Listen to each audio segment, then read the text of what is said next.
know. Nobody's answered yet. And it's 10 o'clock. Wondering.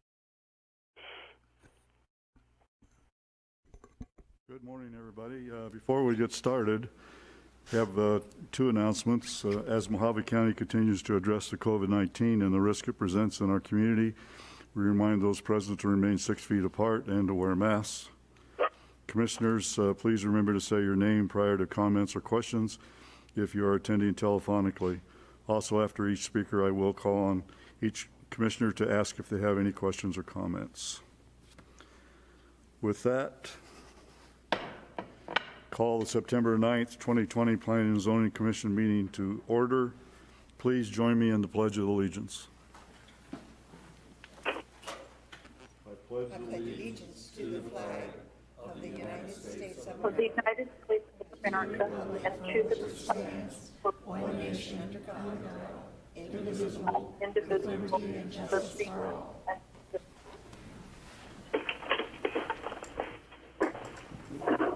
Roll call, please. Commissioner Walker, Commissioner Jacks, Here. Commissioner Kelly, Commissioner Meal, Here. Commissioner Martin, Here. Commissioner Abbott, Commissioner Alexander, Here. Chairman Morse, Here. Commissioner Gillette. We have a quorum. Automated announcement, please. Anyone who has not signed in, please do so at the table located in the lobby. Should anyone wish to speak, please complete a request to speak form, which is also located on the lobby table next to the sign-in sheet. A request to speak form must be completed for each item you would like to speak on. Please note, there are stairs on the right, left, and center aisles, and we ask that you use caution when using the stairs. There is also a ramp located to the audience's left. If anyone has written comments, exhibits, petitions, photos, or letters they intend to present at today's meeting, have 17 copies and give them to a staff member at the back of the auditorium. Staff member, please hold up your hand for the audience. If you do not have 17 copies, you may use the overhead camera to present your documents. Please place your documents on the podium and line it up with the arrows indicated. If you want your documentation to go on record, you must hand them to the clerk after your presentation with the agenda item number clearly marked on the documentation. Members of the public cannot speak to staff members that are seated at the tables with microphones during the meeting. If you have questions, please see the staff member located in the back of the auditorium. All speakers will be limited to 2 minutes to make their presentation statements. Everyone, please turn off all cell phones or place them on vibrate during the meeting. If you must take a call, please leave the meeting area and go outside to have your conversation. We also ask the audience to refrain from talking with one another during the presentations and discussions. Today, the Planning and Zoning Commission will hear public testimony and then forward a recommendation to the Board of Supervisors. Everyone attending the meeting is asked to remember that the administrative building and campus are tobacco-free areas, which means no smoking is allowed from curb to curb. No food or drinks are allowed in the auditorium except for bottled water. If there are any items remaining on the agenda, the Commission will break for lunch for 1 hour per the Chairman's discretion.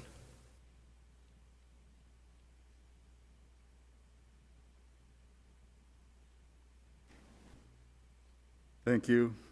Item 5, need a motion to approve the minute meetings from August 12th, 2020.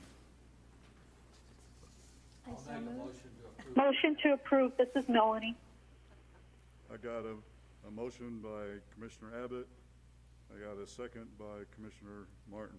Those in favor, say aye. Aye. Any opposed? Aye. Motion carries. Item 1A. Item 1A is an evaluation of a request for an amendment to the South Mojave Valley Area Plan from a residential recreation land use designation to a commercial land use designation for Assessors Parcel Number 224-30-038 in the Mojave Valley vicinity. Staff recommends approval with standard conditions. We would also like to note that we received 8 letters of opposition regarding this item, which totaled out to 21% of the landowners within 300 feet of this parcel, and that also equates to 27% of the land in opposition within 300 feet of this parcel. Thank you. Is the applicant here today with us? Sir, would you like to speak on behalf of the project? Please come forward. And if you would state your name and address, please. Alex Hill, and my current address is 34221 Toyon Court in Lake Elsinore, California. So I'm not sure how to work the camera here, but I wanted to be here today because we applied for the rezone under our company, small business that we have on the spot services. So I wanted to be here to put a face to that. Okay, gotcha. Perfect. Thank you. The big sign that says place document here. So my wife and I and my daughter are here to speak on behalf of it, and it's important to me. I wanted to be here to answer any questions that you may have, and also address any concerns brought up by what I hope to be my future neighbors, and just alleviate any of those concerns. So looks like your drawings are a little bit better than mine, but I wanted to talk about most of the concerns that were brought up in the letters of opposition, and I believe I had just one resident talk to me was with the traffic that's going to be on it. It is most of Vacation Drive is unpaved, and the portion that we're talking about doing the properties here, and so the pavement ends at this red line here. Hopefully you guys can see that. So, Excuse me, yes, ma'am. we don't have it. Okay, I had sent a PowerPoint in last week, but I'm not sure. Yeah. I do have other copies of this, if I'm permitted to give them to you. I have 10 copies for anybody that wants one. So is that the same thing as what we have? Yes. Is it? Okay, yes. Okay. Awesome. So, again, the proposed solution would just be to extend the pavement to the end of the property that's in question here at 1285. The pavement ends at the end of the gas station that's here. That's what's in orange. So if we extended it further to the end of the property line, which was going to be a part of the project with curbs and gutters and things like that, that would alleviate any wear and tear on the dirt road. There would really be, most of the traffic is going to come from 95. There would be little to no reason for a tenant to come out and go all the way down to, come off Plantation or something like that. Most people are going to be coming either north from 95, coming down from Bullhead or Fort Mojave, or from out of town coming across the bridge from Needles. There would be, very little traffic coming all the way down the dirt road portion. So,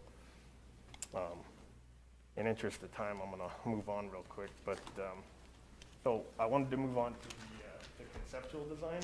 I feel like I wanted to elaborate a little more on that. Sometimes people hear, RV and boat storage, and they think something, super massive. And the initial conceptual design from the company we went with is here. They used the entire acre, and they came up with a 48-unit yield, which is not going to be the final design because we need room, because that area doesn't have sewer available for this particular property. We'd need room for a leach field and for other things. And this is just a real quick cursory conceptual design based on the information available to them on the county website for setbacks and things. So the actual unit yield is probably going to be somewhere between 35 and 40 units when all said and done. And a facility like this would be considered stabilized at, say, 85 to 90% occupancy. So somewhere, if we had 40 units, the stabilized occupancy would be 35 rented units.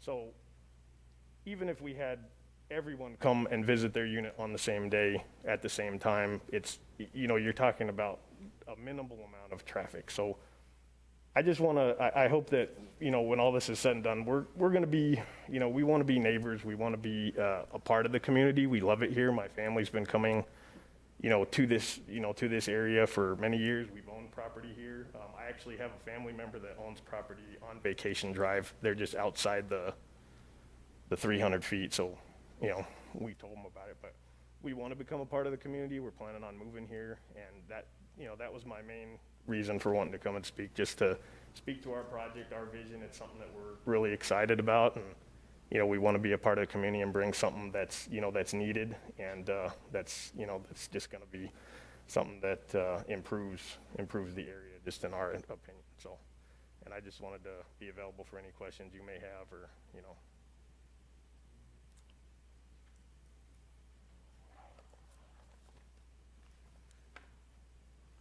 Any questions for the applicant? I'll go through the roll call. Commissioner Abbott? I have a question maybe to the staff, maybe no questions for that. Okay. Commissioner Alexander? Yeah, I have a question for the staff. Okay. Excuse me. He's talking about paving the road in front of his property to the end of his property line. That would be addressed in the site plan, I'm presuming. And is there, by what he's saying that he's willing to do, can the staff put that into the site plan and require that? Or is that not something that you can actually require? This is just something that he is promising to do, if I'm clear. Commissioner Alexander, regarding the paving, that would be part of something that we would review in the site plan. But as for requiring paving up to that property, that is something that can be addressed in the rezone. Thank you. Commissioner Gillette, any questions? I believe we have a staff that wants to speak. Okay, I'm Mr. sorry. Chair, just to kind of further explain that, so this item is for the plan amendment, for the Right. general plan, and the area plan, I believe. If the commission could put a condition on the approval of the rezone portion to put the pavement in, Gotcha. if they would like to. On this item, it's just for the changing of the plan, so it wouldn't necessarily be a condition on this item. But if you wanted to put a condition of approval on the rezoning, the commission could do that. Thank you. Yeah. Commissioner Gillette? No questions. Commissioner Kelly? Commissioner Morris? Hello? Commissioner Morris? I'm not able to hear staff is breaking up, and so is the Commissioner Abbott. Thank you. I have the same problem. And I do have a question if my turn comes up. Do we need to repeat anything for the commissioners? Commissioners on the phone, can you hear me? Can you hear that? Okay, I can hear you now. Okay.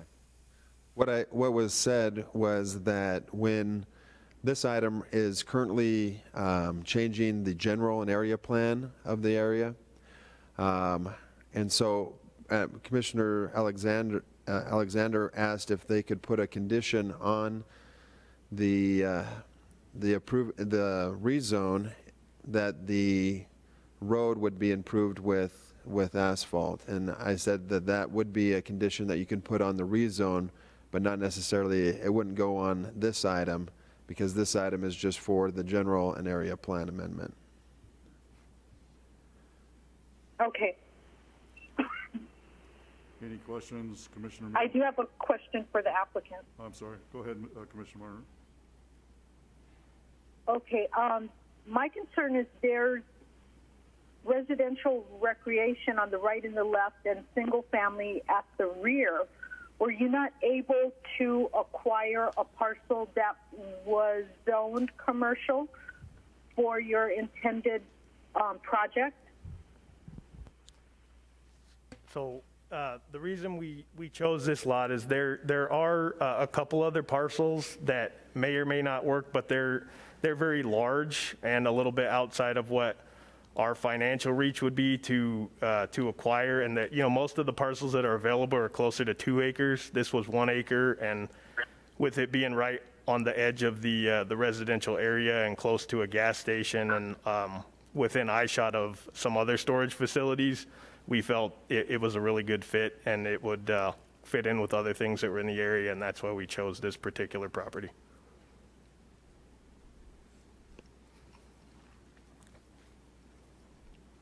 Commissioner Martin, were you able to hear that okay? Yeah. Okay. Any questions, Commissioner Meal? Yes, I have a question. That I am assuming these are going to be individual units, and are they all going to be attached to one another? Yes, sir. What we found out when working with the planning department is with the going to the C2 zone, it allowed for storage, but all has to be inside, like enclosed storage. So they were all these units are all going to be individual units and all enclosed, all next to each other. So yes, sir. Okay, but my other question: are they going to be attached to one another? Yes, sir. Okay, thank you. Our conceptual design's two separate buildings, but they will all be attached to each other. Yes. Okay, all right, thank you. Commissioner Walker?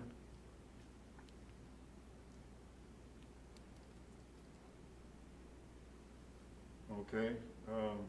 I do not have any slips for anyone speaking on this item. Any other questions from any of our commissioners? Okay, the chair is now calling for a motion. I'll make a motion that we approve the request with the staff's recommendations. Looking for a second. Second motion. Have a motion by Commissioner Gillette, a second by Commissioner Abbott. I'll take a roll call on the vote. Commissioner Abbott? Yes. Commissioner Alexander? Yes. Commissioner Gillette? Yes. Commissioner Kelly? Commissioner Morris? Yes. Commissioner Martin? Opposed? Commissioner Meal? Yes. Commissioner Walker? And the chair votes yes. Motion passes.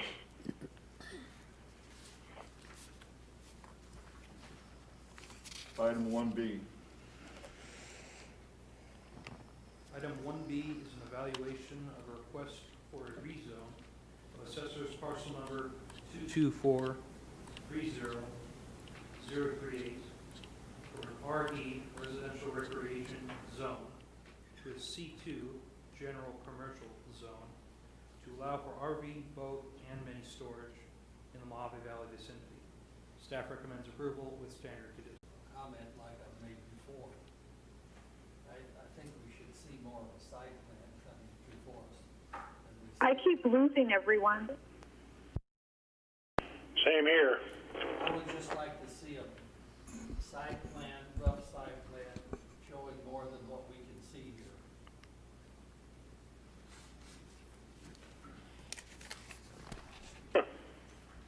Mr. Chair, Yes. just a clarifying question for Commissioner Abbott.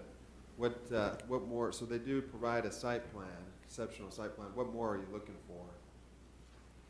Well, where's the site plan? I missed something. In your It's on, Frustrating. extra that they gave you. well, there's one in your packet as well, under item 1B. Oh, under 1B? Yes. That's good, I like it, thank you. Okay. I missed that. We didn't get these till we got here. No, it's in your, Packet. it's in your electronic. Under 1B. Right after the application. Tyler came down and got it going. Okay.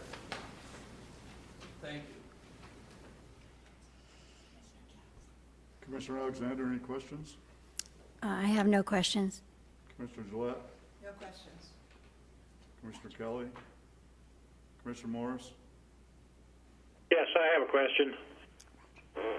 My question is, are these going to be rental-only units, or will any of the units be available for sale? No, sir, these will be rental-only units, none will be for sale. Thank you. Commissioner Martin? No questions, but I've got such a bad reception. I really can't hear half the things that are being said. We'll try to get everybody to speak louder. Am I coming through okay? Yes, you are now. Okay. And unfortunately, we have IT techs working on the technical difficulties. They're not sure what is happening. So if you can just bear with us, they are working on it. Thank you. Commissioner Meal, any questions? Yes, I have a question, or more or less a statement. I'm in favor of what was said 5 or 10 just minutes ago about improving the roadway. I'm sorry, I didn't hear the question. He's in favor of the roadway being improved. Yeah, yes, sir. If I could speak to that for a minute. So as a part of it is we're trying. that down some Can I? Okay, perfect. Thank you. I appreciate it. So as a part of our vision for it is we want that because it's a tough sell as a landlord to say, hey, bring your expensive boat or something that you obviously worked hard to attain and it's easier to say, hey, we have a paved road leading into it, and it's an advertising boon as far as us trying to get the word out for this project. So I think that that's something that while, us and some of the residents may not be able to agree on everything, I think we can agree on that portion of it is it's, paving the road in front of this is a win-win for everybody, and it's a good marketing tool for us. So, we're all for it. That was part of our vision from the start, so. Okay, thank you. Commissioner Walker? Okay. All right, with that, the chair will call for a motion on item 1B. Looking for a motion. I'd like to make Mr. Chairman, I have a question. It's Brad Meal. Commissioner Mill, go ahead. Yeah, more or less, this is for staff. Once the road has been improved, who's going to maintain it? Is it going to be private, or is it going to be turned over to county?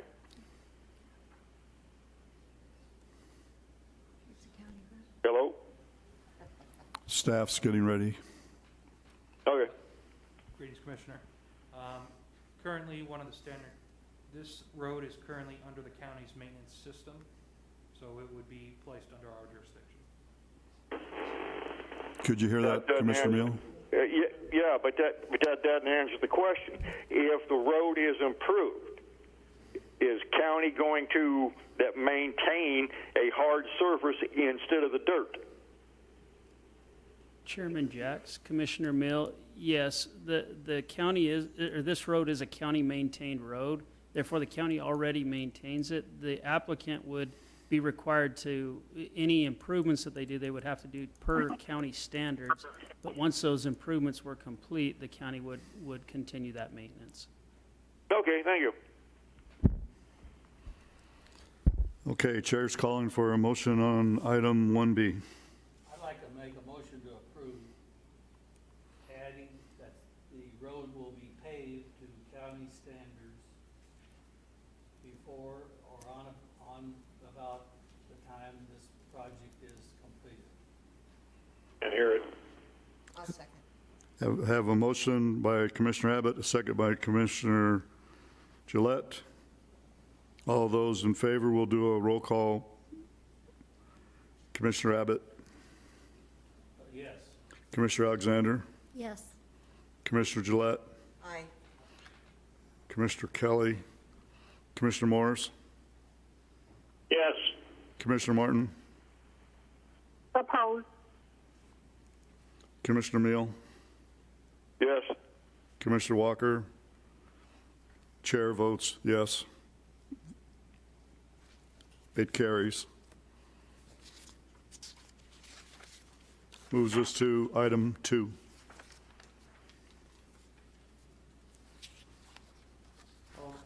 Commissioner, item number 2. Item number 2 is an evaluation of a request for a rezone of Assessors Parcel number 316-13-1. Can't hear you.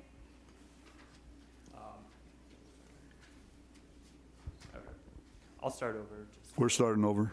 All right, so item number 2 is an evaluation of a request for a rezone of Assessors Parcel number 316-13-155 from an A general zone to an AR agricultural residential zone to allow for a recreational vehicle as a temporary residence in the Dolan Springs vicinity. Staff recommends approval with standard conditions.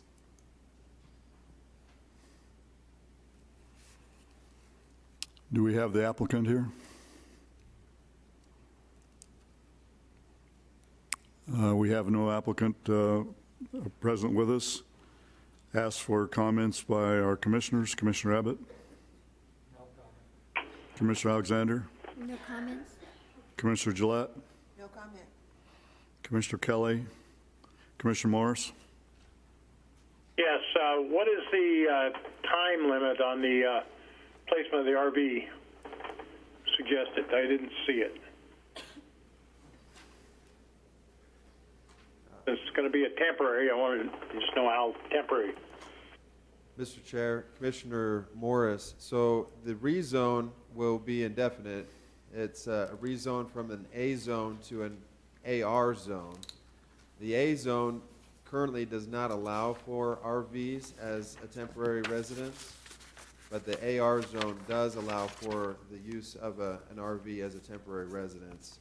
When someone would come in to apply for a RV residence permit, it is good for 1 year, and they would renew it annually.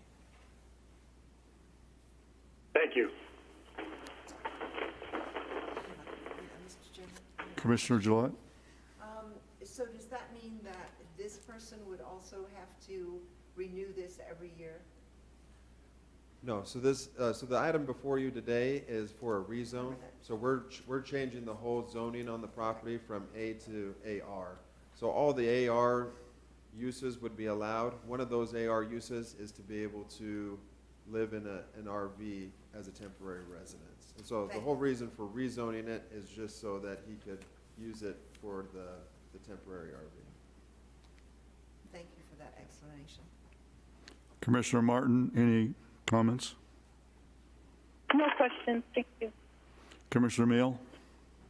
No questions. Commissioner Walker?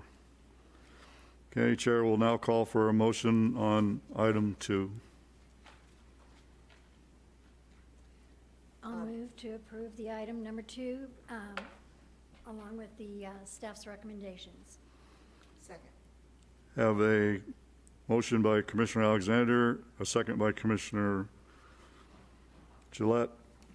All those in favor, we'll take a roll call. Commissioner Abbott? Aye. Commissioner Alexander? Aye. Commissioner Gillette? Aye. Commissioner Kelly? Commissioner Morris? Yes. Commissioner Martin? Yes. Commissioner Meal? Yes. Commissioner Walker?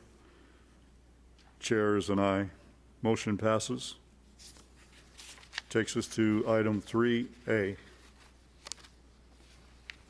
Item number 3A is an evaluation of a request for an amendment to the Mojave County General Plan from RDA, Rural Development Area, Land Use Designation, to SDA, Suburban Development Area, Land Use Designation, for Assessors Parcel number 317-06350 in the Dolan Springs vicinity. The applicant is requesting this amendment to allow for a minor land division. Staff recommends approval. Is the applicant with us today? Do you have any comments, ma'am? I'm happy to answer any questions. Okay, the applicant is with us. If the commissioners have any questions, I'll start with the questions. Commissioner Abbott? No question. Commissioner Alexander? No questions. Commissioner Gillette? No question. Commissioner Kelly? Commissioner Morris, No questions. Commissioner Martin, No questions. Commissioner Meal, No questions. Commissioner Walker. Chair will now call for a motion for item 3A. I'll make a motion to approve for staff recommendation. Have a motion by Commissioner Abbott, a second. Second. Commissioner Gillette has a second. We'll take a roll call vote. Commissioner Abbott, Yes. Commissioner Alexander, Aye. Commissioner Gillette, Aye. Commissioner Kelly, Commissioner Morris, Aye. Commissioner Martin. Commissioner Martin? Lost you. Are you with us? This is Commissioner Martin. Aye. Okay. Commissioner Meal? Aye. Commissioner Walker? Chair votes yes. Item 3A passes. Takes us to item 3B. Item number 3B is an evaluation of a request for a rezone of a portion of Assessors Parcel number 317-06350 from an AR5A agricultural residential 5-acre minimum lot size zone to an AR agricultural residential zone to allow for a minor land division in the Dolan Springs vicinity. The applicant's requesting this zone change. They're looking to split the southern half of this parcel into 4 1-acre parcels. The north half will remain AR5A, as shown on Exhibit A. Staff recommends approval with standard conditions. And the applicant is available for questions. Thank you. Poll the commissioners for questions. Commissioner Abbott? No question. Commissioner Alexander? None. Commissioner Gillette? No questions. Commissioner Kelly? Commissioner Morris? I have one question. With the proposed split as it is there still a 5-acre parcel on the north portion of it? Net 5-acre? The applicant is coming forward. Thank you. Good morning, Honorable Chair, Commissioners. My name is Kathy Tackett Hicks. I'm acting as the owner's agent. Yeah, Commissioner Morris, the top would be AR5 still, and we're just dividing the bottom 5 acres into 4. They're about 1.2 acres each. So that would leave the 5 acres on top. My question was, is it truly a 10-acre parcel net so that you can not be out of compliance with the residual 5 acres? Correct. So I am the bottom half, 5 acres, I'm only getting 4 lots. So any excess right-of-way I have to give or something is coming out of that south half. So the top will remain 5 acres, or that's the goal.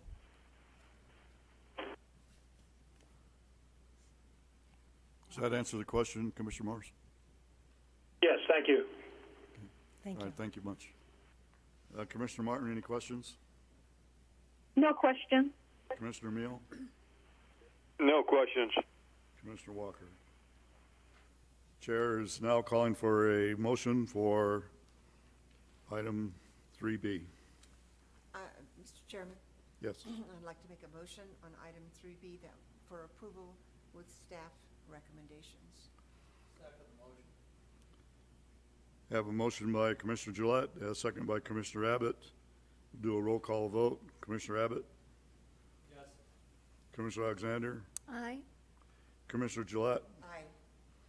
Commissioner Kelly? Commissioner Morris? Aye. Commissioner Martin? Aye. Commissioner Meal? Aye. Commissioner Walker? Commission Chair is an aye. Motion passes. Takes us to item 4. Item number 4 is an evaluation of a request for a special use permit for Assessors Parcel number 3334300 to allow for a winery and tasting room in an AR agricultural residential zone in the Valley Vista vicinity. Staff recommends approval with standard conditions. Is the applicant present? I'm here, Commissioners, to answer any questions. The applicant is available for questions. We'll start with questions with Commissioner Abbott. I have no question. Commissioner Alexander, I have no questions. Commissioner Gillette, No questions. Commissioner Kelly, Commissioner Morris, No questions. Commissioner Martin, No questions. Commissioner Meal, No questions. and Commissioner Walker. Chair will now call for a motion on item 4. I'll make a motion to approve item 4 based on staff recommendations. Motion by Commissioner Alexander, looking for a second. Second. Second by Commissioner Gillette. Do a roll call vote. Commissioner Abbott, Aye. Commissioner Alexander, Aye. Commissioner Gillette, Aye. Commissioner Kelly, Commissioner Morris, Aye. Commissioner Martin, Aye. Commissioner Meal, Aye. Commissioner Walker, and the chair votes aye. Motion passes. Moving on to item 5A. Item 5A is an evaluation of a request for an amendment to the Mojave County General Plan from SDA, Suburban Development Area, Land Use Designation, to HI, Heavy Industrial Land Use Designation, and an amendment to the... Can't hear you.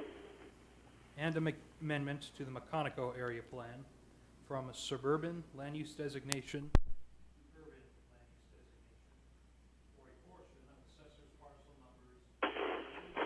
We really. Yeah, I lost Can't you hear. again. Okay, I'm sorry, could we start the item over again and try to speak as loud as you can? Item number 5A is an evaluation of a request for an amendment to the Mojave County General Plan from SDA, Suburban Development Area, Land Use Designation, to HI, Heavy Industrial Land Use Designation, and an amendment to the Moconico Area Plan from Suburban Land Use Designation to Urban Land Use Designation for a portion of Assessors Parcel numbers 206, 13, 035, and 038 in the Moconico vicinity. Staff recommends approval with standard conditions. Okay, thank you. Is the applicant present?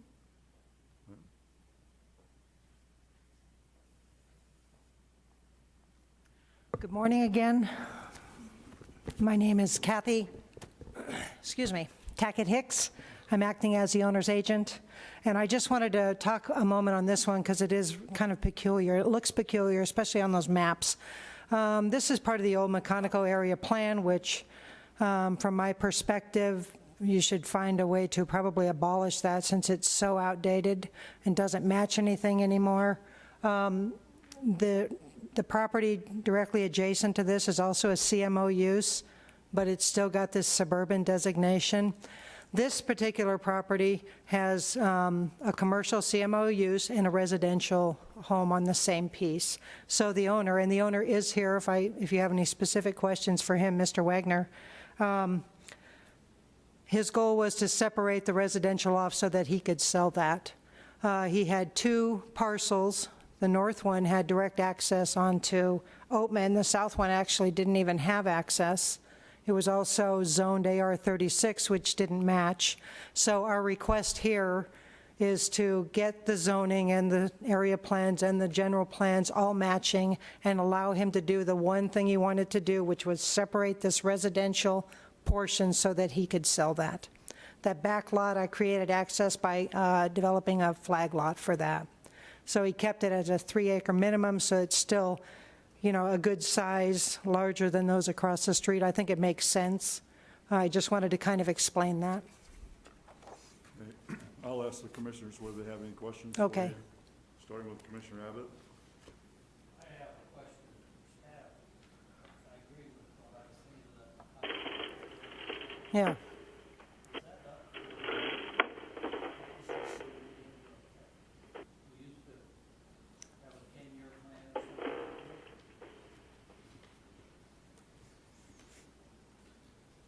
Did we lose you?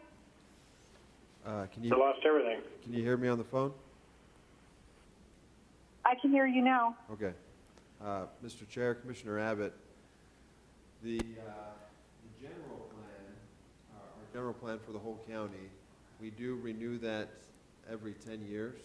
We're required by state statute to renew that every 10 years.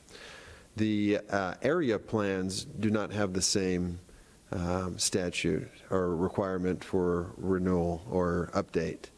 Our current area, all the area plans within the county have not been updated other than just by doing a plan amendment each time we need to do a rezone. So those kind of stay stagnant, are stagnant right now. We are working on updating all of them to make sure they're all correct, and then hopefully come up with a plan to be able to make sure that they at least meet the general plan designations. Like Ms. Kathy Tackett-Hicks said, this one is quite old, and the designations don't really match the general plan designations. And so we would like to come up with a plan in the future to be able to make sure that they match, or maybe even eliminate one of the plans, so we only have to deal with one plan instead of two. So we're working on that. I have a question. Do you have a time frame that you're speaking of there, or is this something that at the end of this meeting we should address? So currently, one of the biggest issues is a lot of the plans haven't been updated, or when they were updated, they were updated incorrectly. So we have our planning technician currently working on all of those area plans to make sure they're the most accurate as they possibly can be. Once that's complete, then that's when we'll propose to maybe come to the commission with a plan on how we can make it a little bit easier, or combine the plans, or what the commission would like us to do with them in the future. Thank you. It's so nice to know that you guys are on top of it. You do a wonderful job. Thank you. Commissioner Alexander, any other questions? No more questions. Okay. Commissioner Gillette? No questions. Commissioner Kelly? Commissioner Morris? No questions. Commissioner Martin? Yes, I just want to clarify something with staff. I'm Yes. a little confused on zoning. I'm looking at the two maps, and the applicant commented that the property next to the subject property is zoned commercial. Is that correct? Staff's going to answer that. Ladies and gentlemen of the commission, yes, that is correct. Okay, thank you. Okay. Commissioner Meal? No question. Commissioner Walker? Okay, with that, the chair will call for a motion for item 5A. I'll make a motion to approve for staff recommendation. I'll second. Got a motion by Commissioner Abbott, a second by Commissioner Alexander. Do a roll call vote. Commissioner Abbott? Aye. Commissioner Alexander? Aye. Commissioner Gillette? Aye. Commissioner Kelly? Commissioner Morris? Aye. Commissioner Martin? Aye. Commissioner Meal? Aye. Got Commissioner Walker. Chair votes aye. Motion passes. Item 5B. Item 5B is an evaluation of a request for a rezone for Assessors parcel numbers 206, 13, 035, and 038 from a CMO 3A, commercial manufacturing open lot storage, 3-acre minimum lot size zone, and an AR 36A, agricultural residential 36-acre minimum lot size zone, to a CMO 3A, commercial manufacturing open lot storage, 3-acre minimum lot size zone, and an AR 3A, agricultural residential 3-acre minimum lot size zone, to allow for a minor land division in the Mechanico vicinity. Staff recommends approval with standard conditions. And applicant is available, right, for questions? Any comments that you want to make? I think we covered it before, but Okay. All right, Commissioners, the applicant is available for any questions. We'll start with Commissioner Abbott. No question. Commissioner Alexander, No questions. Commissioner Gillette, No questions. Commissioner Kelly, Commissioner Morris, No questions. Commissioner Martin, No question. Commissioner Meal, No questions. Commissioner Walker. The chair will now call for a motion for item 5B. I'll make a motion to approve item 5B according to staff recommendations. Second. Got a motion by Commissioner Alexander, second by Commissioner Gillette. Do a roll call vote. Commissioner Abbott? Aye. Commissioner Alexander? Aye. Commissioner Gillette? Aye. Commissioner Kelly? Commissioner Morris? Aye. Commissioner Martin? Aye. Commissioner Meal? Aye. Walker? And chair votes aye. Item 5B passes. Brings us to item 6A.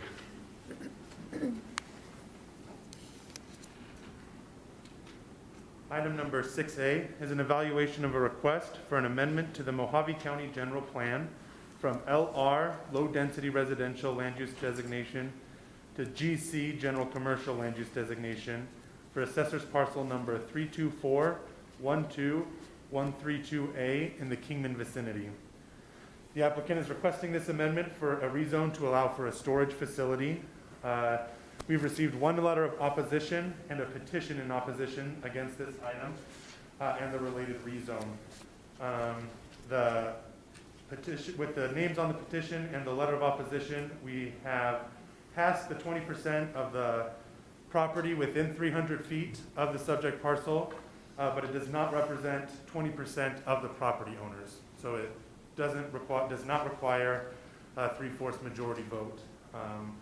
Unless more of the property owners within that 300 feet come forward in the future, that could be a requirement for the Board of Supervisors. We have also received 2 letters in response from the property owner to those opposition. Staff recommends approval. Is the applicant present today? Yep, please come forward. Good morning again. Kathy Tackett Hicks, the owner's agent on this item. And I don't know if you had a chance to go out to these areas right here. We looked at this lot specifically. The owner initially thought maybe he would divide it for residential purposes, but it's clear if you see that there's no value in doing that. The area is not kept up. I was very surprised to get the opposition letters because from the owners of those, they have lots are out of compliance. And I am going to check with code enforcement in that whole area because it's a problem area. Directly across, there are some commercial uses in the neighborhood commercial area. I mean, the whole thing is upside down. And I'm sorry that we ended up getting that petition. What I'd like to do, and I requested of staff, first of all, I firmly believe that this use is going to be a good one for that.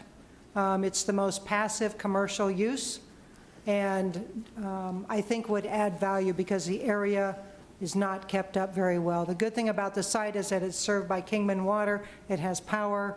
You know, it's got access right there in all areas, but it's not good for residential use, which is the current. It's a peculiar shape, and, you know, access is kind of funky, how those lots would have to be created. So I do believe the commercial in our application is a really good passive commercial use. But based on the opposition, I do want to find out what the neighbors are thinking. I told you I was surprised. I am surprised. I'm kind of shocked that some of the people on here with their own lots are the condition that they're in. So what I'd like to do is ask you to please hold off on this item till the next meeting. I'll hold a little tailgate meeting out there. I'll invite all of them to come, and I will find out what their concerns are. I do not believe all of them are adequately informed, and I think that's the best way to go. Okay, thank you. And staff, if we considered postponing this, would this take care of item 6A and 6B? Or do we still have to do 6B? That would be my request. Right, you would need to vote to continue both 6A and then do it again for 6B. Okay, all right. So commissioners, we're being asked to postpone this item until the next planning and zoning meeting. Just next month. I'll throw it open for questions, starting with Commissioner Abbott. Right. No, I think this is what should be done to that property. Kathy's Commissioner Alexander. My comment would be, I have to agree with Commissioner Abbott. I used to live in that area, and I think that would be an excellent way of filling in that, Yeah, that triangular piece there. thank you. Commissioner Gillette. I agree. Commissioner Kelly. Commissioner Morris. No comments.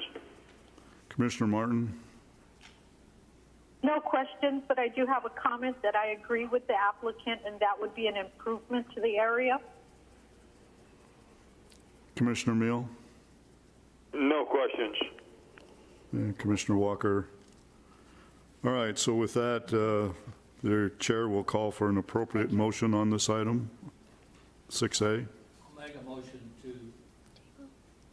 postpone this until next meeting October 14th. on 6A and 6B. 6A. We have to take them separately, so 6A. And then we're going to go through it again for 6B, I understand. I'm just ready to get them both done. Then my motion will be to postpone 6A until our next meeting. Thank you. Have a motion, looking for a second. I'll second. So a motion by Commissioner Abbott, seconded by Commissioner Alexander. Take a roll call vote. Commissioner Abbott? Aye. Commissioner Alexander? Aye. Commissioner Gillette? Aye. Mr. Kelly? Commissioner Morris? Aye. Commissioner Martin? Aye. Commissioner Meal? Aye.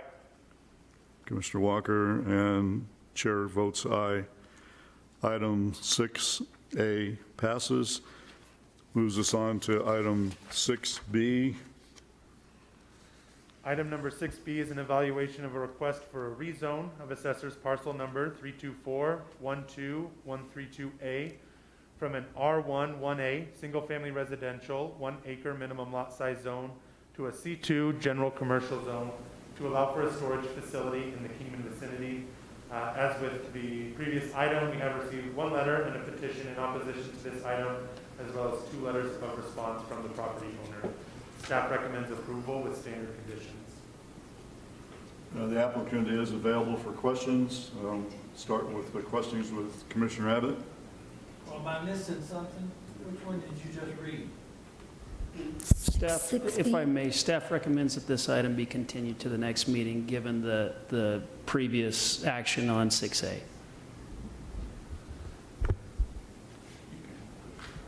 were just reading in something I hadn't read. Thank you. Okay. This action would require approval of 6A. Therefore, with 6A being continued to the next meeting, 6B would need to be continued as well. All right. Commissioner Alexander, any questions? None. Commissioner Gillette? The only thing I have to say is, we're postponing this to the next meeting at the owner's request. Is that Yes, correct? that's correct. No questions. Okay. Commissioner Morris, any questions? Commissioner Martin? No questions. And Commissioner Meal? No question. Okay, so Chair is looking for an appropriate motion for item 6B. I make a motion that on item 6B, we postpone it till our next meeting. Second the motion. I have a motion by Commissioner Gillette, a second by Commissioner Abbott. Do a roll call vote. Commissioner Abbott? Aye. Commissioner Alexander? Aye. Commissioner Gillette? Aye. Commissioner Morris? Aye. Commissioner Martin? Aye. Commissioner Meal? Aye. Chair votes aye. Motion passes. Takes us to item 7.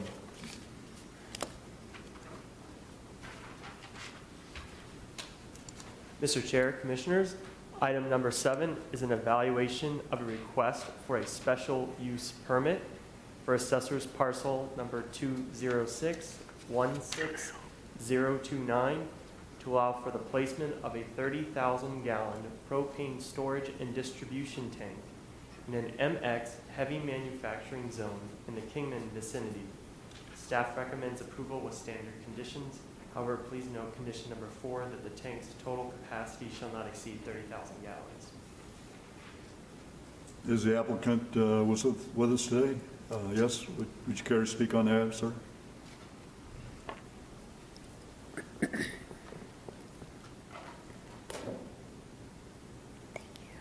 Good morning, Chairman and fellow Commissioners. I'm Derek Falwell, the architect and applicant for representing the owner. The only clarification I would like to make, and just make myself available for questions, just to rehearse the fact that the property to the north was in recent times approved for a similar project, a 30,000 gallon tank. Special use permit was approved for the suburban, and we're asking for the same on the south portion. Any questions? All right, we'll see if the commissioners have any questions. Commissioner Abbott? No question. Commissioner Alexander?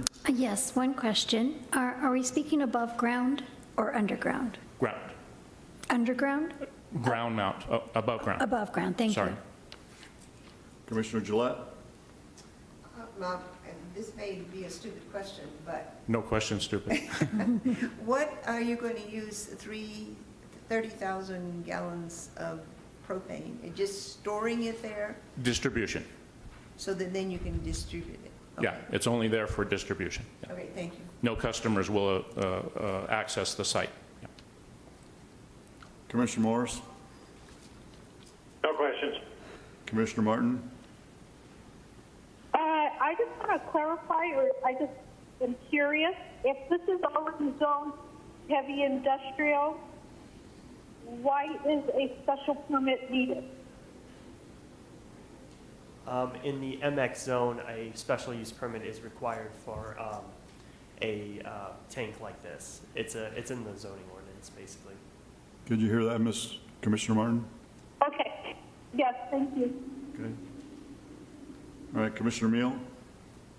No questions. All right, thank you. Chair will now call for a motion. I'll make a motion to approve for staff recommendation. I'll second the motion.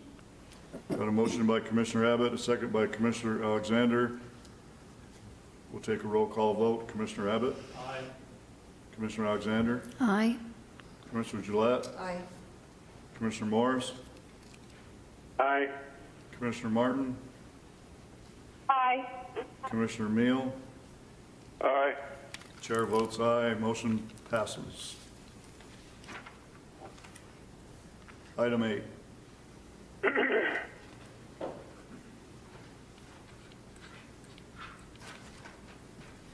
Item number 8 is an evaluation of an amendment to the Mojave County Zoning Ordinance, Section 35A, Setbacks and Area Requirements. One of the items that this particular section covers is how the county handles setbacks, et cetera, on corner lots. And these are lots that have roadway frontage, usually on the front of the property, as well as roadway frontage along one of the sides of the property. Right now, on corner lots, the Mojave County zoning ordinance required side yard setbacks of 5 feet on the interior lot line. That would be the lot line that it shares with another lot rather than the one that's butting up against the street. 5 feet on the interior side lot line, and a setback of 10 feet on the secondary street. The requirement is encouraging the use of side yard setback on the secondary street to be used for parking of recreational vehicles, boats, and other motorized or trailered items. The driveway leading to the parking is not set back from the corner. Absurd situations such as the driveway backing directly up into a stop sign, or perhaps even the street sign that gives you the street names, are occurring. In the interest of protecting public safety, Development Services has been asked to revise Section 35A of the Mojave County zoning ordinance to prohibit driveways from relocating along secondary frontage. If on kind of better explanation of what's happening, if you think of the street that goes in front of the house by the door, you know, so basically the access, the street that the front door is accessed from, as being the primary frontage, and the street that goes parallel to the side of the structure as being the secondary frontage. I think that will help with kind of giving you some better orientation.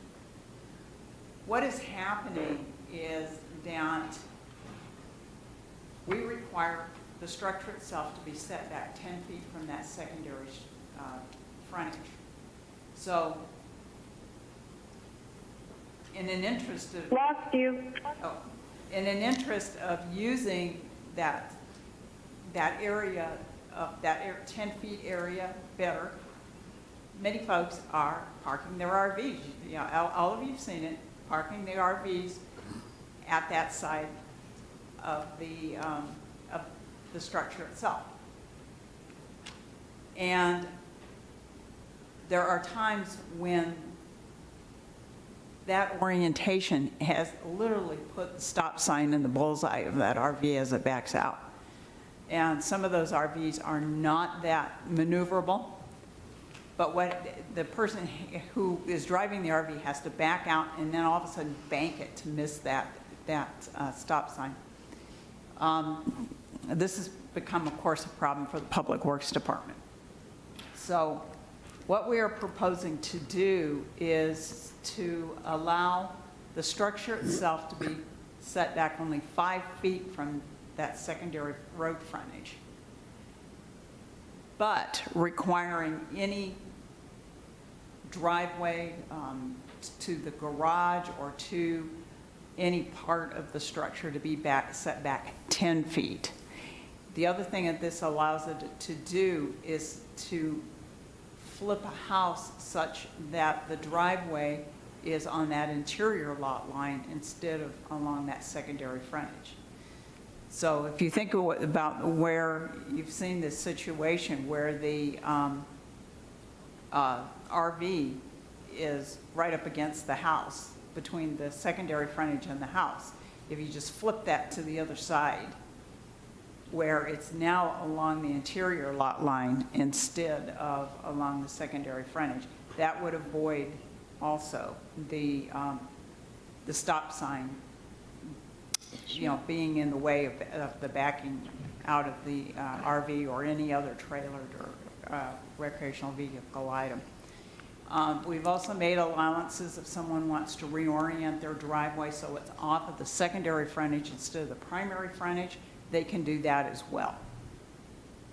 So as you look at the house, you'll be looking at the side from the, you know, the street that it fronts on, you'd be looking at the side of the garage. The actual doors to the garage would be on that secondary frontage. To do this, staff recommends amending Section 35A, setbacks and area requirements as follows.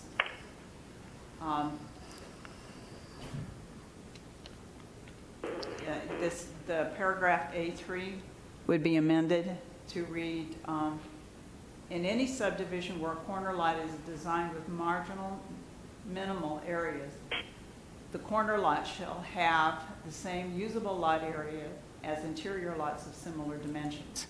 The usable lot area for this purpose includes the main building area remaining after setbacks and/or other easement areas have been subtracted. For computing the usable area of a corner lot and rear yard areas shall be included. The rear yard being determined from the lot line opposite the front of the lot, based on the definition of the front of the lot. For very sided lots, the setbacks will be determined in the same manner as when processing a building permit. The street side of a corner lot that is not considered the front of the lot shall be considered secondary frontage with a minimum setback. Strike 10, replace it with 5 feet. Also add all driveways, including driveways leading to the garage and the garage will be at least 10 feet from the secondary frontage when parallel to the secondary frontage, and set back 15 feet from the primary when when the driveway is accessing the secondary frontage or along the interior lot line, interior side yard, building setbacks apply to structures. Okay, thank you. See if we have any questions. Commissioner Abbott? I think this is going to affect a lot of lots that have already been approved. They're vacant. People plan on building them. But I think what you're doing here, instead of going 10 feet, maybe you should go 15. And they're definitely, what you're approaching is going to help the situation. So I think people are just going to have to live with those small lots with more safety built in like this. So I think it's a good move. Commissioner Alexander? Yes, for staff, maybe just a comment or a request. I'm a visual person. A small little drawing would have been very effective for me. I read through this several times to make sure I understood what was going on. A little visual would have been very helpful if you guys could maybe do that next time. That would be greatly appreciated. Commissioner Gillette? No questions. Commissioner Morris? Yeah, I had a question.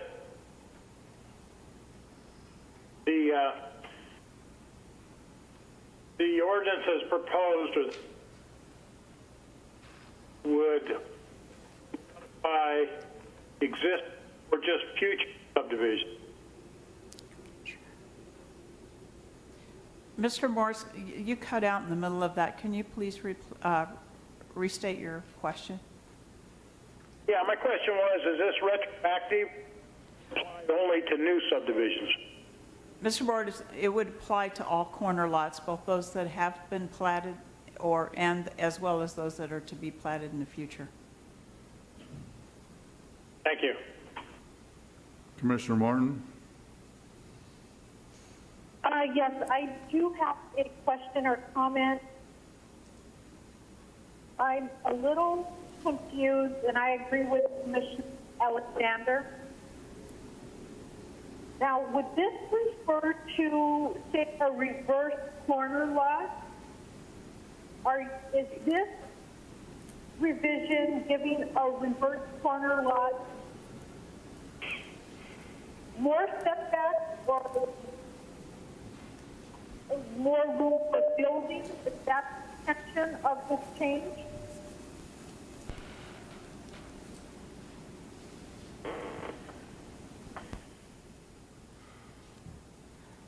Can you restate that? I'm not sure. Yeah, I'm not sure what you mean by a reverse corner lot. Okay, in Havasu, we have quite a number of lots that are corners. Right. And there are some corners that are considered a reverse corner because they have more than two properties on the secondary side. So you've got double setbacks on the front and the side when it's considered a reverse corner. So my question is this giving the property owner more buildable room? Is that the intention of this revision? One of the effect is to give the property owner more buildable area, but that's not the intention, or potentially give them more buildable area, but that's not the intention. The intention is to remove the parking area that allows for the parking of RVs, boats, other recreational items from the setback that's along the secondary roadway, and move that such that it doesn't impede on stop signs, street signs. Also, to move it a little bit further away from the intersections. Intersections have a lot of things happening in them. There's a lot of people turning right, they're turning left, they're going through, they're doing all kinds of things there. To move that back, backing out of those recreational vehicles a little bit further away from the intersection, so they don't take part in all of that activity, their activity is removed from the activity that's normally in an intersection. Okay, then my comment would be that enforcement would be quite busy in Lake Havasu because people have purchased properties with room on the side of a corner lot to park. So I think we need more of a visual. I would appreciate that if we could table this to the next meeting.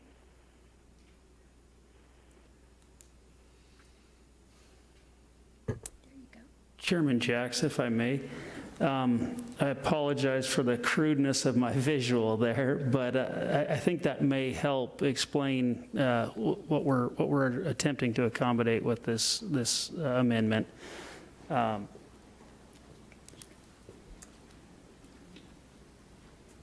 We lost you. The staff is putting a diagram up on the screen. Okay. Commissioner Martin, can you see the diagram? Do you have access to that? I have a no. Okay. Mr. Chairman, I have a question. Yes. Where is your rear setback of 15 feet?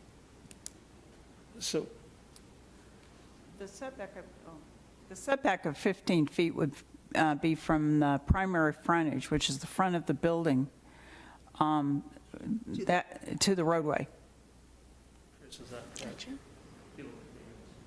Depending on where you had your primary street. That's correct. It would be depending, and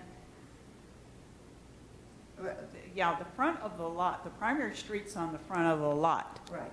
That front of the lot is defined by the ordinance as whichever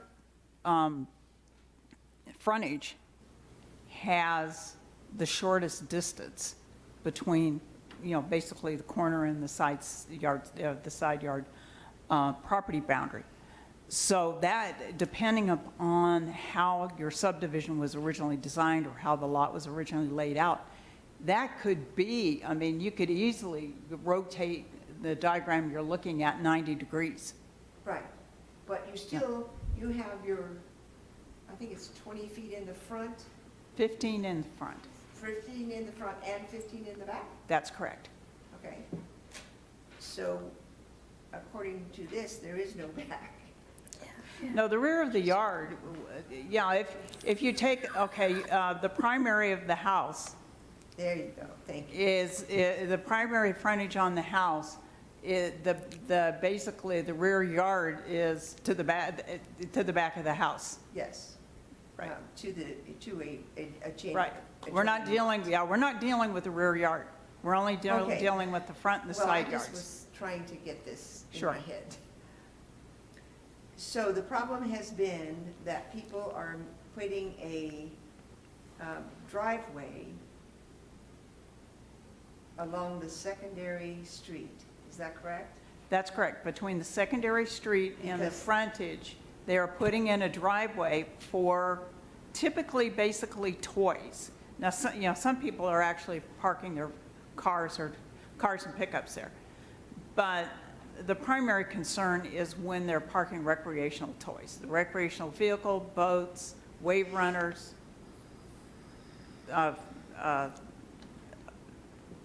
quads, those kinds of things. Well, on here, if that was 10 feet all the way from the building to the secondary street, the only way that they could make that into a driveway is come from the primary street. That's correct. So they come from the primary street, and what you're thinking is that is exactly where the stop sign and the street signs are. Yes.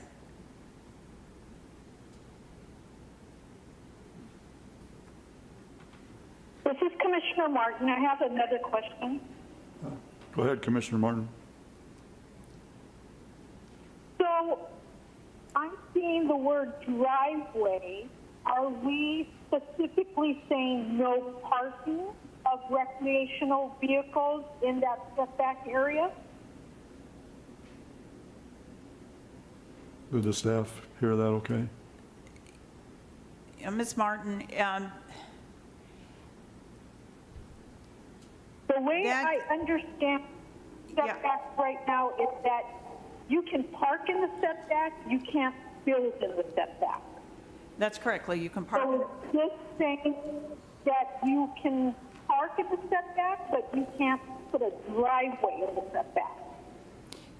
What this is intended to do is to actually prohibit parking in that, in the setbacks where it's directly along the secondary frontage, and encourage that parking to be moved elsewhere on the lot. That's going to impact a big portion of Havasu property. Okay, now this would apply to county properties, and there are lots that are designed to have the parking on the side of the building, but most of those that I have seen actually set that parking back 10 feet. I think, our issue is where they're they're parking literally just right along the side of the road. And yeah, then some of the safety features for the roadways, such as stop sign, are in the area to be, that would be used as used to back up the recreational vehicles onto the primary roadway. Mr. Chairman, I have a question. Commissioner Gillette? So this would only affect the county, it would not affect the city of Lake Havasu, is that correct? Yes, the zoning ordinance in Mojave County applies to only the unincorporated areas. Yes. Oh, okay, thanks. I thought you might need that clarified. I have a question also. Commissioner Martin, any other question? Yes, I have a question. Okay. First, Commissioner Alexander, question? And thank you for the drawing. It did help a lot. Now, right now, the existing setback on the secondary side is 10 foot, is that correct? And by making it 5, that means that basically there is no room to park vehicles and so forth. Is that the idea behind that? Now, this 10 feet from the secondary road to the driveway, that would be accessible for parking of like a motorhome? Because that's right on the stop sign. I'm not quite sure what that would accomplish. Am I missing something? And I don't think I'm quite following you, but the idea of trying to encourage the parking of the recreational vehicles elsewhere on the lot is to kind of avoid those properties being right on.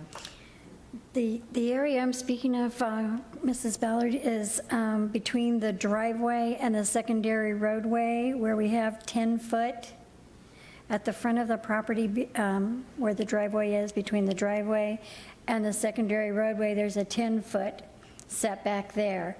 I'm thinking that the owners would just pull in their driveway and angle their vehicles into that 10-foot setback area, which is right at the stop sign. And then, maybe backing over the curb or something are they allowed to park there? Is that something we're going to have to confront later? Well, I mean, if you're thinking about the area in the front of the house where you have that 10 feet, if you want to angle that in there. This wording actually does not address that. It more addresses, but I think your vehicle then would be limited. You might be able to get your trailer in there. You're not going to be able to get a full-size RV in there.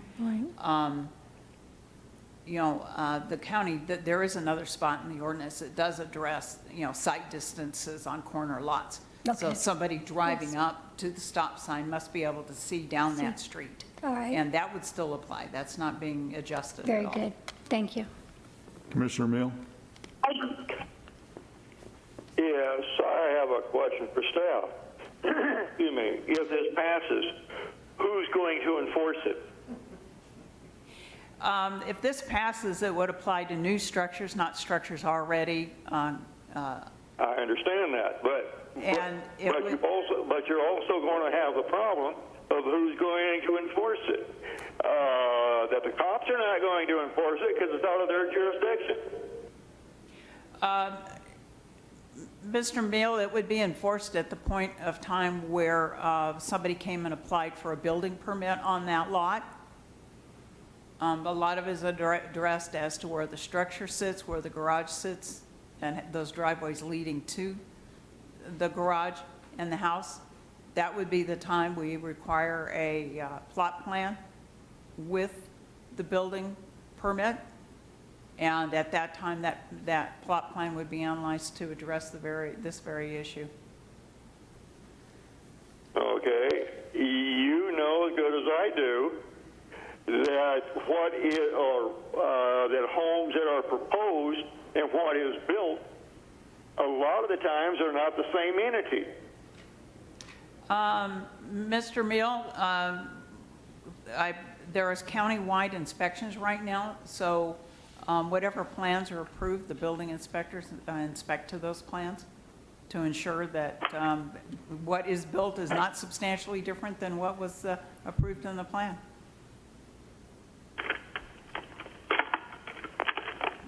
Commissioner Martin? Yes, I have another comment. I totally understand the intent here for safety, but if we're going to address the parking of recreational vehicles obstructing a stop sign, we need to address the trees that are planted and obstruct a stop sign. Chairman Jacks, if I may. Go ahead. The intent of this, if I might be able to go back a little bit and kind of what brought us to this point. Our ordinance currently restricts structures 10 feet from that secondary street. So nobody could build a house within 10 feet of that secondary street on these corner lots. What that led to is houses are getting bigger and bigger, and people want to use that whole, as much square footage of their lot as they can. They built right up to that 10 feet, and they built right over to the 5 feet on the opposite side. Well, the only place to put your toys would be in that 10 feet zone, as Chris explained. So they're pulling their RVs in, and Public Works has had a number of stop signs get run over, taken out, and all this. So the intent here, we looked at this with Public Works and said, okay, Our intent for that 10 feet was to keep that sight triangle open, so vehicles that came to the stop sign could see past it and be able to make a safe merger onto the side street. Much of that is addressed in these low speed areas that really isn't a major issue anymore, and with the setbacks and all of that, most of those concerns have been addressed. Therefore, we looked at it and said, okay, if we can allow them to build over to that 5 feet, then they won't be forced to use that area as parking, so they can build over to that. Now, the concern and the reason why this 10 feet is in there is to prohibit them from building that driveway that would allow them to back over that stop sign. So the intent here is really to allow builders a little bit more square footage on their lot to add, additional square footage to those homes, and encourage, and by so doing, encourage them to place that garage or the RV parking on the opposite side of that lot, so that it doesn't become not only a hazard to the stop sign, but also in traffic movements, having that vehicle back out right into that intersection. We would prefer it to be, on the opposite side of that lot. So I hope that, I don't know if that helps answer any questions, but that's kind of the history and where we came to this point. Thank you. Any other questions for staff? Yes, sir. This is Larry. Good. At 10 feet off of the secondary would create more or less a problem with some apparently storing their RV in the driveway. Should it not be further away?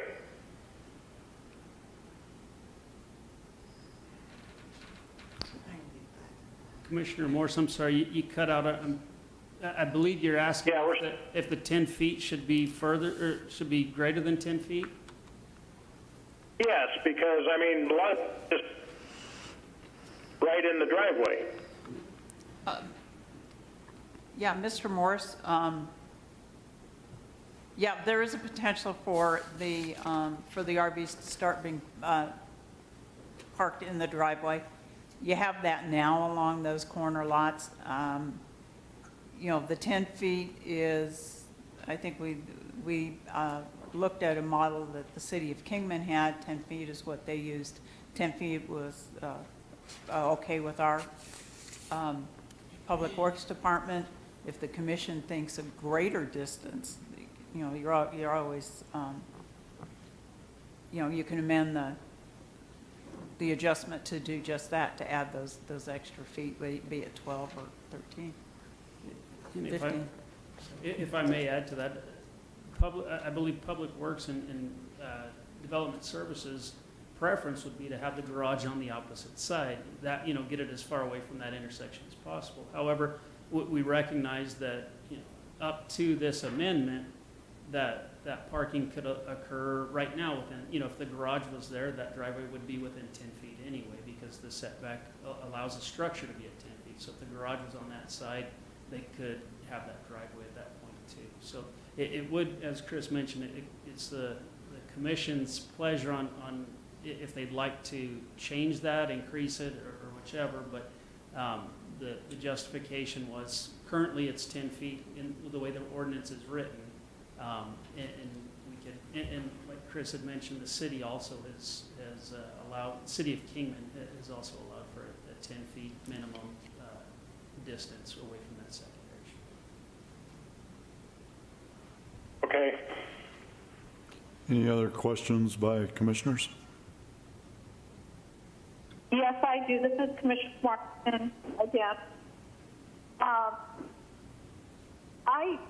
The way I'm interpreting this is that you can't have a driveway. It's not saying you can't park. That's the way I'm interpreting this. Mrs. Martin, you're in part correct. There was a focus on the driveway itself and pulling that back because that's where your traffic movements are. And that is part of what we want to address. We want to make sure those traffic movements do not result in damage to basically traffic structures that are there for public safety, and that they're also. So you can park, you can park, you just can't pour a driveway in the setback. I'm sorry, Mrs. Martin, you cut out. Can you repeat that last statement?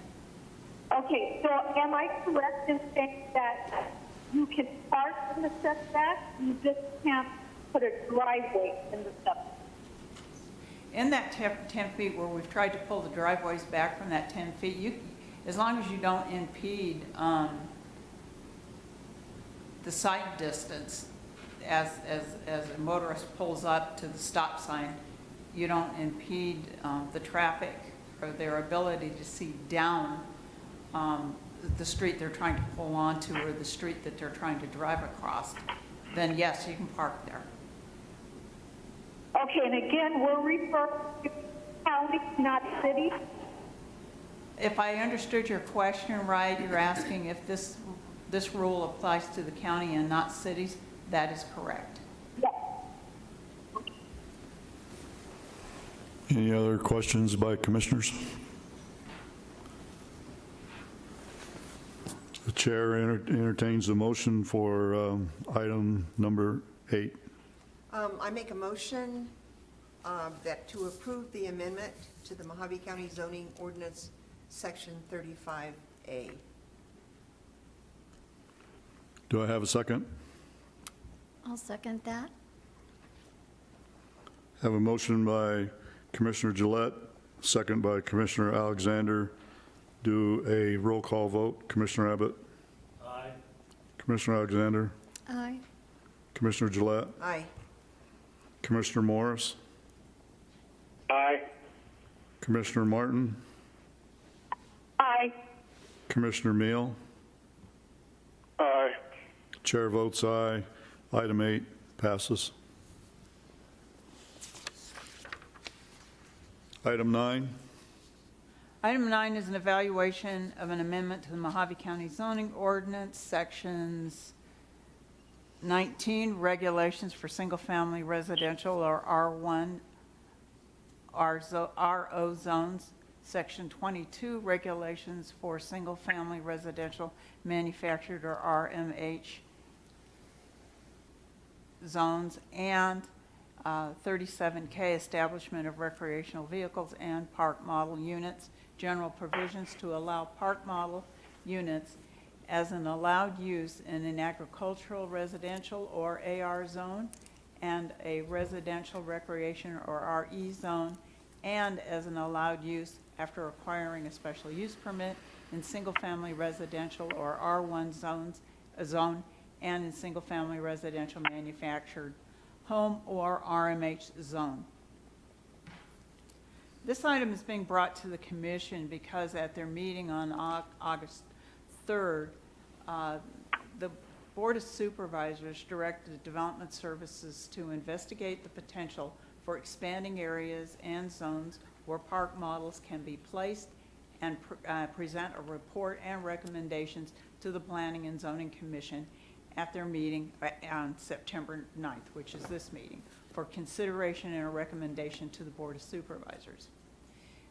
This directive emanated from a letter that was sent to one of the board members by a constituent, and that letter was read at the board meeting, and it asked that the zoning ordinance be amended to allow for a dependent park model unit to be allowed wherever manufactured homes were allowed.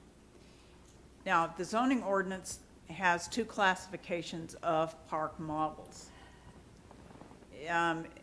The zoning ordinance itself, as well as state statute, define park models as recreational vehicles. For most park models, the big difference between that and an RV is that park models do not have the internal holding capacity. In other words, they don't have a holding tank for water and they don't have a holding tank for waste. and are dependent upon those services that are provided at the site that they're located. There are some park models out there that, and by the way, the ordinance calls those dependent park models. There are some out there that do have the internal holding capacity, and we've identified those as independent park models. In other words, they can, for a period of time, I don't know how long, usually in RVs it's like 72 hours, have a tank capacity that will cover you for that time period.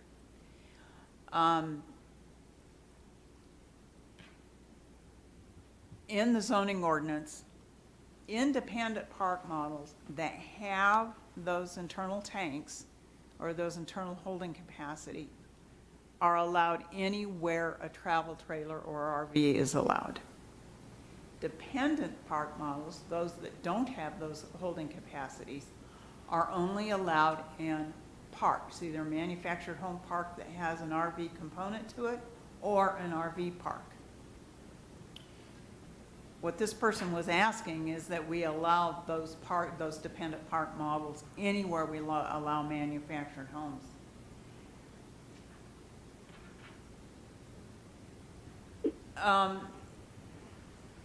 The staff really discussed two alternatives.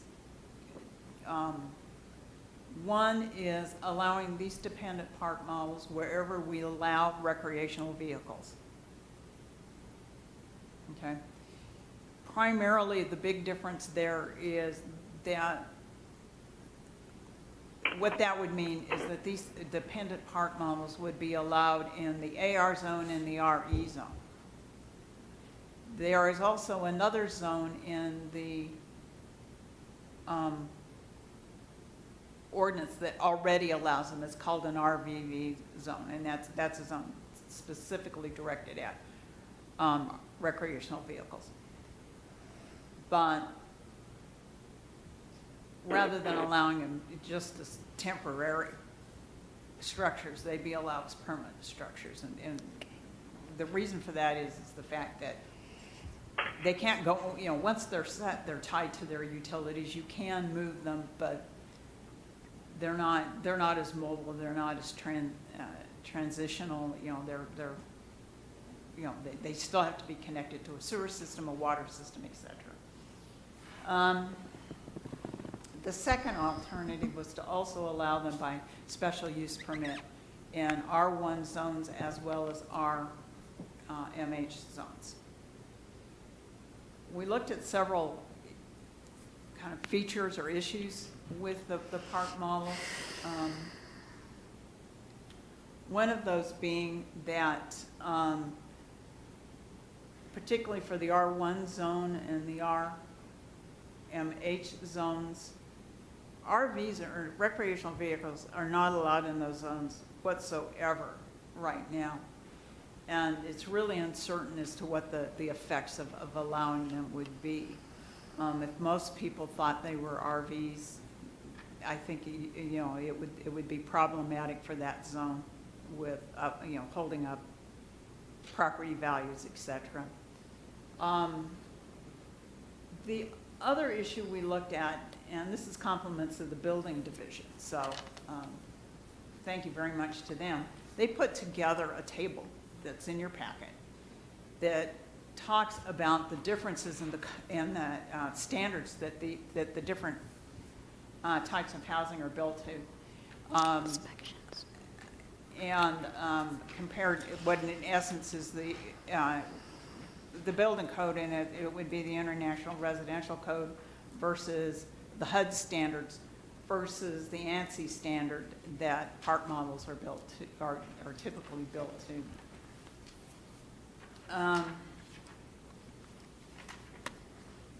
And there are some pretty sizable differences between the three.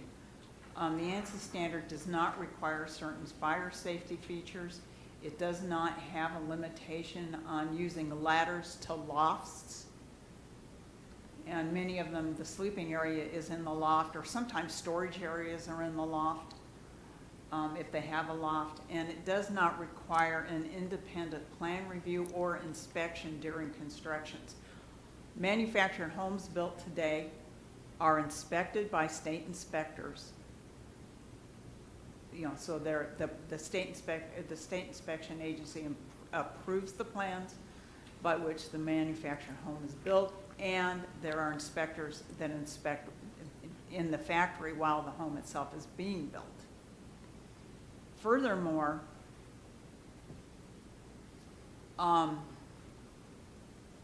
when a manufactured home is placed, it has to be placed by a person licensed in the state of Arizona to do so. So, such as myself, I could not go out and place a mobile home. I have to be, you know, I would have to be licensed by the state of Arizona. The assumption there is the person knows what they're doing, they know how to do the tie downs.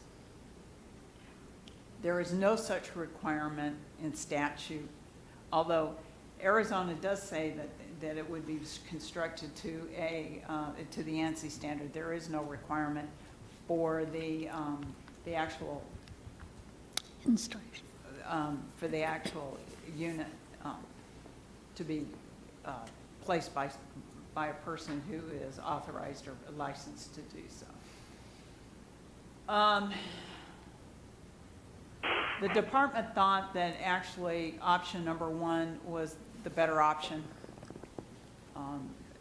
And on top of that, to add some features in the zoning ordinance itself to address some of the concerns with the part models.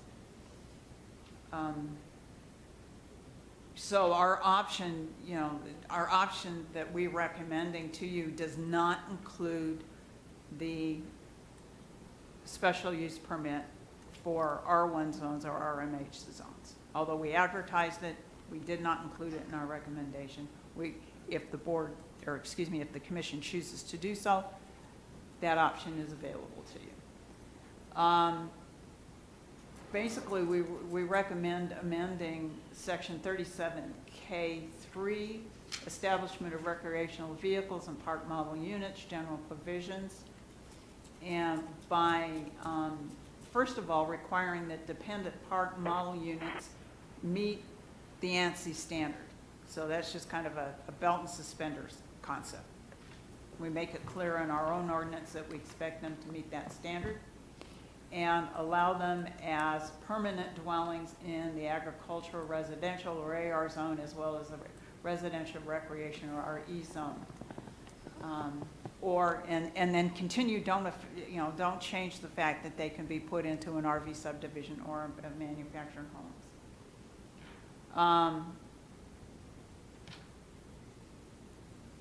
Note that the park model must comply with the requirements of the flood control district. One of the reasons that RVs continue to be considered a temporary unit in the zoning ordinance is because they're not always placed in accordance with, and in fact, I think the flood control ordinance just says they have to be movable. These things are not all that movable. So in order to keep them out of the first floor elevation above the base flood elevation, they may have to be elevated or just flat moved out of the floodplain. Dependent park models must be installed by a licensed installer of manufactured homes and according to the manufacturer's instructions. So that covers that idea that somebody who has to know somebody who knows how to set one of these units must set it.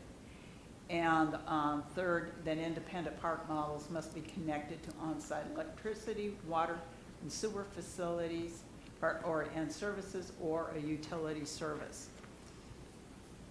That allows the electric, water, sewer to be either on-site or provided by a major utility such as Unisource or City of Kingman sewer or something like that.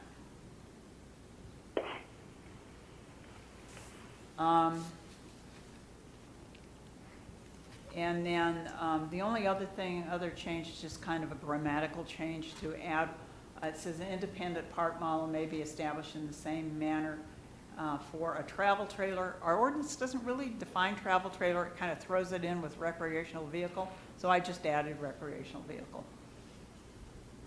Just to make that a little clearer and in keeping with how we had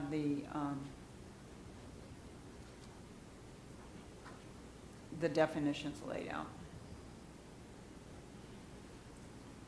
So I have a question on, I was looking at the letter of opposition on this item. Excuse me, there is a letter of opposition on this item. Yes. Mainly looking at it as a less desirable unit to have placed in a particular property area. And is that because of, I know the staff's looked at, or in bringing this item forward, you know, looking at the construction of the units, you know, versus other units that are available out there. And, you know, I mean, it appears we wouldn't be approving anything that we didn't think was suitable for use in Mojave County, right? Well, and you know, what's suitable for in Mojave County is almost a policy decision. And so we were asked to take a look at this. You know, I'll be honest with you, the staff recommendation is there, but I don't think staff, you know, if the choice is not to make any changes, I don't think the staff would, you know, it would bother us either way, either make the change or not. I think the reason for the letter is the fact that, you know, there are a couple of things to consider with the park models, particularly if you're considering putting them in R1 or RMH zones, and that is the fact, one, they do have, you know, this would be, you know, one of the things that the person who wrote the letter said, these would be considered tiny homes. And that is true, you know, the maximum size is that these things can be and still be considered a park model is 400 square feet. So you know, everything is, you know, all the living space is cut down, it's smaller. You know, if you were to set a park model next to a manufactured home, there'd be a noticeable size difference. Mm-hmm. Even single wides would be about twice the size. So there is that aspect, and then there's also the aspect that they are not constructed to the same standards as the manufactured homes. And, you know, probably what bothered, you know, at least me and the other members of the staff more than anything is, even though they are supposed to be built to these ANSI standards, there's no independent third party watching the store. You know, nobody's watching that that factory line to make sure that they indeed are. And there's a lot of spots on the factory floor where these things could be constructed in such a way, you know, that the ANSI standards, all of a sudden that ANSI standard isn't met. It could be, you know, just somebody putting in a feature, you know, it's just one of the folks on the assembly line putting in something not quite right. Could do it. So, you know, given that that's the case, I think that you know, those three factors, I think are, you know, I don't know if the person knew about the fact nobody was watching, you know, watching the factory line, but I think at least knowing that they're not to the same standards and they're smaller, I think probably, you know, would be things that if I lived in those areas, I'd be looking at. Okay, thank you. Questions from commissioners, starting with Commissioner Abbott. I think this thing is pretty simple. Park models should not be put where manufactured homes are. Lost you. I think park models should not be placed where manufactured homes are. That'd be just like bringing in a bus that used to be used on the road for traveling and place it in where the manufactured homes are. This park model, you've given us lots of reasons why they don't conform to manufactured homes. So my comment would be, they just not be allowed to put where manufactured homes are. Or brought up to the standards that manufactured homes are. Commissioner Alexander? Yes, first of all, thank you, staff, for this excellent presentation. It answered so many questions for me, but my question would be, why would we allow permanent residence in something that has no requirements for fire blocking in concealed spaces or around penetrations? There's so many things that make this very, why do we inspect homes? Why do we, for safety? And if this is for a permanent residence, I am very much against it. I think it has its place along the river for seasonal use to come and have them rented out so people can enjoy the river. I'm all for small homes for people who are of low income, but let's make it safe for them, not this. This would be people coming in with small children. I am very much against this. Commissioner Gillette? I concur. This is saying that you can put them in single-family lots. And if I built a house on a single-family lot and then had one of these things moved in next door, I would be a little upset. So I'm totally against it. Yeah.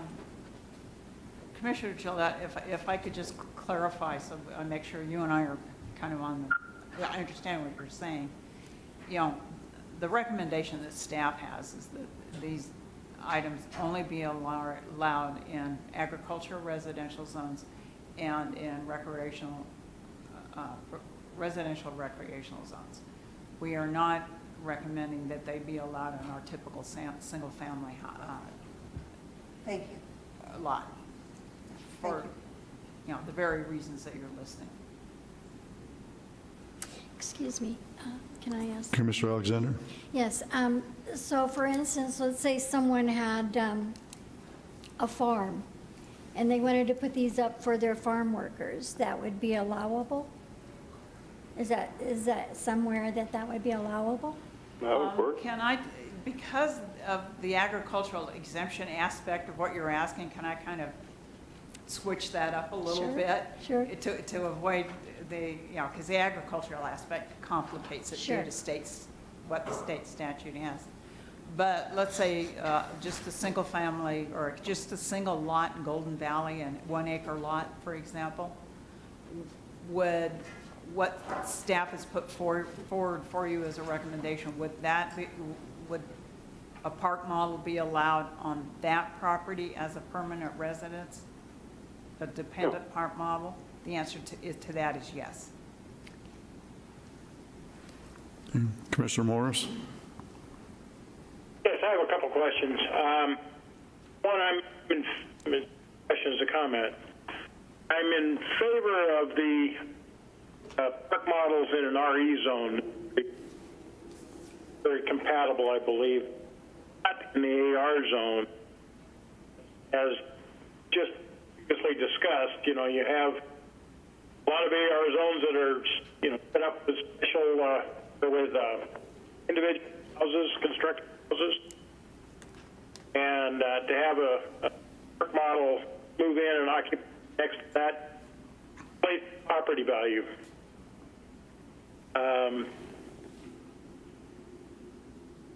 That's all I have to offer right now. Okay. Commissioner Martin? Okay, I'm totally against park models anywhere except with the exception of being in a designated park model area. And why I say that is because we have a problem with Victoria Farms, for instance, and that is a luxury park model park. They are putting up sheds, and they're Taj Mahal sheds, They're decked out to the T with kitchenettes, bathrooms, and they don't comply. They're zoned as sheds. But you lost your voice, Melanie.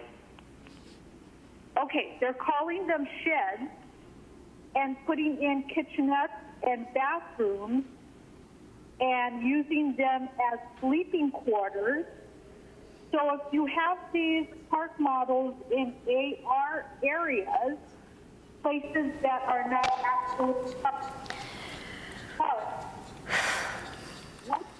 to keep the property owner from putting up one of these Taj Mahal sheds and having people occupy the sheds that are on these properties.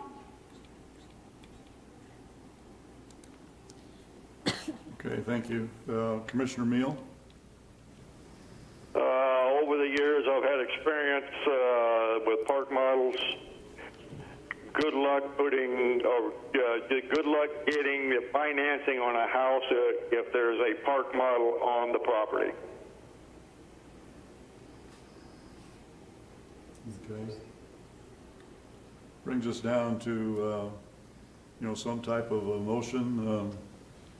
A motion could be what's written here, or, I'm sorry, go ahead, staff. Yeah, Mr. Chairman, if I might respond to Commissioner Martin's comment. This would address just park models that are factory built, that come to the site on a chassis, whether it's removed from the chassis layer or the chassis is maintained. The sheds are a different thing. They don't have the chassis and would not fall under this. In Mojave County, the sheds fall under the building code if they're going to be inhabited. And as I understand it, there are two types of sheds. And one might be conducive to habitation, the other is not, and the difference is in the construction. But that's actually a building code matter, not a zoning matter, and I just wanted to clarify that. Okay. All right. Right, and I do have another comment. I'm just pointing out, okay, what if we just did nothing and let the zoning remain the way it is now? Ms. Martin, are you asking what would happen then? What would happen? Is that an option for us? What would happen if we just didn't, if the commission recommended to the board and the board followed the commission's recommendation, and that recommendation was to do nothing, leave things as they are, then dependent park models would continue to be restricted to manufactured home parks that had an RV component and to RV parks. There you go. Okay, I make a motion for that, you just said. We have a motion by, Yeah, but what did your motion say? would you repeat your motion, Commissioner Martin? I make a motion that we leave the zoning the way it is currently. We make no changes to it. Brad Meal will second. Okay, we have a motion. Did you get the motion copy down? Okay. Okay, we did? All right, and we have a second by Commissioner Meal. We'll take a vote. Commissioner Abbott? Aye. Commissioner Alexander? Aye. Commissioner Gillette? Aye. Commissioner Morris? Aye. Commissioner Martin? Aye. Commissioner Meal? Aye. Chair votes aye. Motion passes. Okay, monthly reports. Do we have anything that we need to discuss on monthly reports today? No? Mr. Chairman, Yes. if I might, Mr. Chairman, members of the commission, we apologize for not having the monthly reports available to you. Our IT department changed the program that was used to develop those reports, and right now we're getting blank sheets. So as soon as we correct, we're working with IT to correct that, and as soon as it's corrected, we'll be sending monthly reports out. I have a question. Commissioner Are they Abbott? going to be the type of monthly reports where they're just charts? I'm sorry, Mr. Abbott, can you repeat that? Well, I get on my computer at home, the monthly reports, they're charts. Mm-hmm. They're all we're going to get? Mr. Abbott, I would ask you and the other commissioners, what are you looking for? Because, I mean, we can make those up to, we can make that data display any way you like. I mean, originally, the data's in a spreadsheet from which the charts are made. I guess I'm just a little behind on communicating with charts. Okay, I just think, to me, what I get is a waste of somebody's time. okay. So that Mr. Abbott feels better, we have to develop these charts for Mr. Walsh anyway. So it's not a waste of our time. However, as I said, we do have the data in tabular form if the commission would be more, I don't have amicable to that or more amenable to that. That's just my opinion of the charts that I've been getting. Commissioner Gillette? I have a suggestion, and I haven't seen these charts, so I don't know what you're talking about, but it's probably my fault that I haven't looked. Yeah, well, but perhaps a explanation at the bottom of the chart, what it says, for those of us who don't read charts very well. Okay, so maybe just a line or two of staff's interpretation of the chart itself? Yes. Okay. Good. And I think that would solve the problem. Good. Okay, item 11 is commissioners' comments. Do we have any comments, commissioners? Okay, hearing none. Item 12, call to the public. I have no slips. We have any calls to the public? Seeing or hearing none. A motion for adjournment. Make a motion, we adjourn. Second motion. We got a motion and a second. All in favor, say aye. Aye. Thank you. Thanks, everybody. Thank you very much.